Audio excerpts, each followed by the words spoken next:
Hey, welcome to the course of forklift certification. Getting your license to drive a forklift. So you want to drive a forklift for a living, all right? So number one item you need to keep in mind is safety. So you got your earplugs, and let's get our safety glasses on here. All right. So what you'll learn in this course is, if you want to think of it as the DMV written test, the same principle. There's a book that I would display, and I would go over all the details that you need to know. Now, it would go into great detail about different types of classes of forklift and all of this. It will be all explained in the course.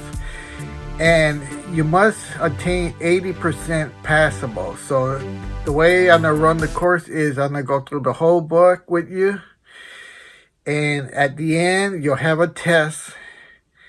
And you'll take the test and see if you can score above 80%.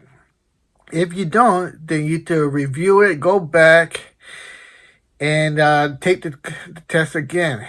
Once you feel more comfortable, then you to apply to one of these state agencies that are run through Cal OSHA, and you can even do something. They have courses available online. Take the test, you pass, and then you have to go to the facility and do a drivable test. Just like in DV, you do the written test, and then you have to do a driving test. And basically, the driving test is just you sit on the forklift, you do a figure eight, you drive backwards, and you pick up a load. If you're one of those trash can dumpsters, you pick it up and drive backwards a little bit, and then put it in a certain area. And it's that simple and easy. But you are required to do the written test and a driving test. So what I'm offering you here is the written test. It's the natural test. Just like in the DMV, you do the written test. This explains everything you need to know. So when you take the real test, it'll be a piece of cake for you. So I want to wish you good luck, and I hope you take the course. Thank you.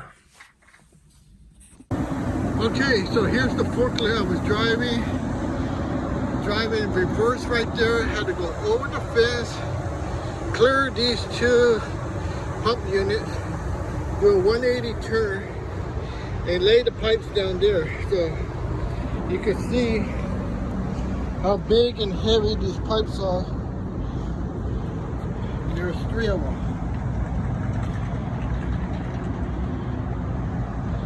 And they were stacked on the truck. 2 on the bottom and 1 on top. So this is what the other guy was kind of sketchy, and he was struggling, and that's why I took over on the forklift to lay him down right here. So that's what you do. You don't sit there and watch the guy drop the load. You help out. Help yourself get the job that you want, driving forklift. This book will help you so much. Get it now on Amazon.com, and you'll be happy you did so.